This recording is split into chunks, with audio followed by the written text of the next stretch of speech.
Am I going to talk about Iron Man? Iron. Ruled out by Marvel Studios president Kevin Feige. Iron. John, I said Feige.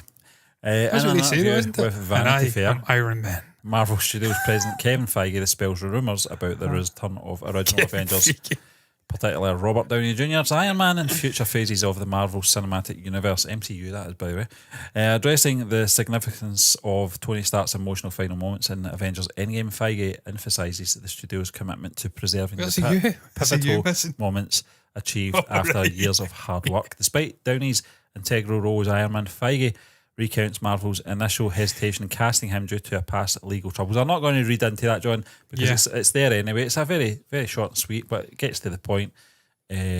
Article from Kevin, good article, and it kind of highlights that the fact that he's not coming back because there is a significance in Tony Stark's emotional final moments. His sacrifice, John, the mission of defeat, Stephen, if he came back. Yeah, John.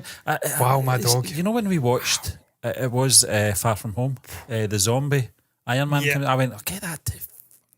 I says, he's done. He's moved. Just this clinging on. I get that. Obviously, the emotional connection Peter had to Tony. I get that, and that was him sort of in mourning. I get that, but they could have done that off screen. You know, we were dealing with a different thing. You know, in that film, and I just thought the next film on, it's like the Grogu thing. The whole emotional thing, and then he's back in it at the first opportunity. And I think that's a good example. I think that's a good example if they did this with Tony Stark. Okay. I see that smell just now. That's how Grogu smells in my mind when I see him on the screen. I'm thinking Tony Stank. Do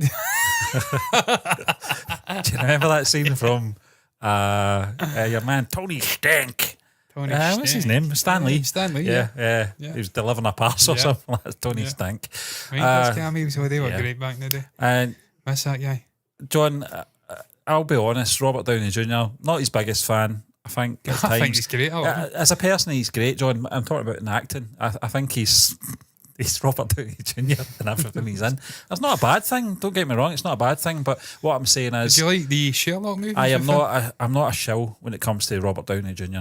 And Iron Man took me by surprise. I wasn't keen on watching it. I think it might have been a year down the line before I actually got around to watching it.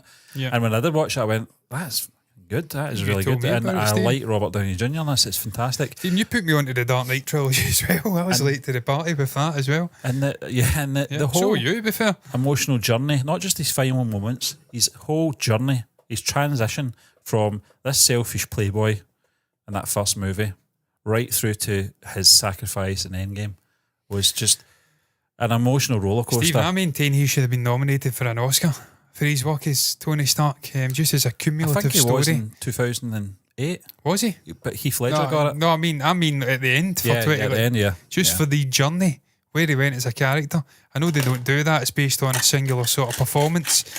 But even then, a singular performance, you see the real change of Stark. See what I did there?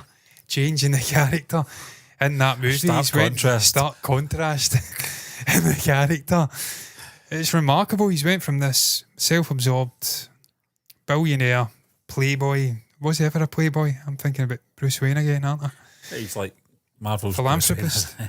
I see. I always like to say philanthropist, but that's not true. That's a person who gives to charity. I don't think Tony Stark ever gave to charity. Charity began and stayed at home with Tony. But the end, Stephen, unbelievable. What a journey. He's completely unselfish, kills himself to save half of the universe, bring them back if you like, gives up his young daughter. And what a moment that was for Robert Downey Jr. And it really brilliant performance. I maintain he should have got an Academy Award nomination. He wouldn't have won it, but he's fucking nominate him for it. I mean, what are you doing? Academy. I'm trying to remember who was up that year. I'll search it up just now and I'll completely. It'll be 2020. I've got a funny feeling that your man that wins all the Oscars was up that year. Irish fella. Daniel Day-Lewis. He wasn't actually. No, he wasn't. I think it may have been 2019. I'm thinking 2020. I think it is 2020 anyway. Winners. Let's see. Nominees. Don't care about the winners. Come on. Fuck's sake, we got not all day here. Best director. Can you give us? It was the year of Parasite, wasn't it? Oh yeah. Joaquin Phoenix won for Joke, didn't he? Well, I can kind of understand that. I'm not talking about the winner though. Like, we have to stress we're talking about nominees. Yeah. Antonio Banderas, Pain and Glory.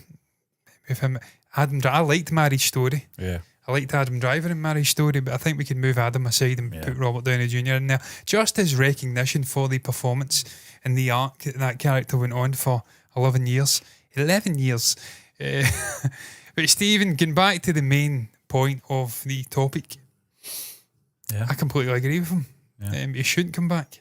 It would be an admission of defeat for the studio, for this new phase of storytelling, for the new characters that they are trying to introduce. They'd be saying, look, yes, we've brought in like 5, 6, 7 new characters. Yes, there's going to be more coming in.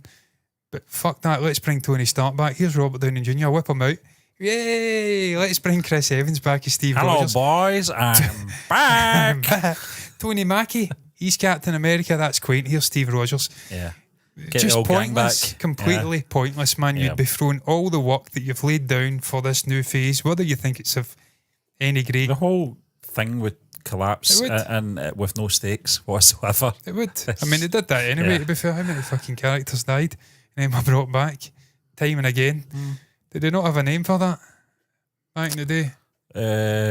Marvel Fake Death Universe or something like that. Oh, right, okay. I think it's something like that anyway. I think John Campea, Gio, used to say that. Don't know what he's doing now. Not watched him in a while. But yeah, Stephen, it would be a poor decision to bring Robert Downey Jr. back. He's got his own career now, post Tony Stark. Let him do his own thing, whatever that may be. He's worked with Christopher Nolan recently and Oppenheimer. He's doing his own thing. I think he's working on something anyway. I remember reading about him working on it. I need to search it up. I can't be asked. He's doing his own thing. Step away. Just what I've spoke about it, Stephen, until I'm blue in the face, and I'm going to repeat it again. I would just be done with it. I just cut it dead.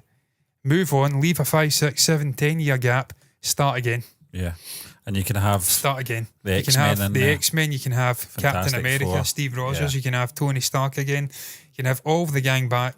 A proper Civil War story. Everything can be done that you couldn't do before because also the studios had different. No, it's not going to happen. They're just going to drag it on and on. I know. And until it dies a death. It dies a so painful death. Yeah. What is it? The saying that Commissioner Gordon said again in The Dark Knight? If you live long enough, you either die a hero or live long enough to be the villain. Yeah, that's something exactly like that, anyway. what's happened to MCU. It's becoming the villain. I mean, Stephen, I'm sure there's still some brilliant content coming out. John, I liked will come out. Wakanda Forever. I thought it was a great sequel. Enjoyed Guardians 3. Guardians 3 was good. You like Deadpool 3 is going to be amazing. Shang-Chi, I love Shang-Chi. I thought The Eternals was okay. I didn't feel like Spider-Man No Way Home is one of the best Marvel movies ever released. Yeah. So they've all come out in the last 3 years or so. So there has been some good releases. And some of the Disney Plus stuff, like WandaVision, was fantastic. Not seen Loki season 2 yet, but really enjoyed season 1 I don't know what's Loki. going on here with us. I don't know. I'm just fucking worn out with it, Stephen. Worn out. Yeah, and I love Loki. Worn out, I know.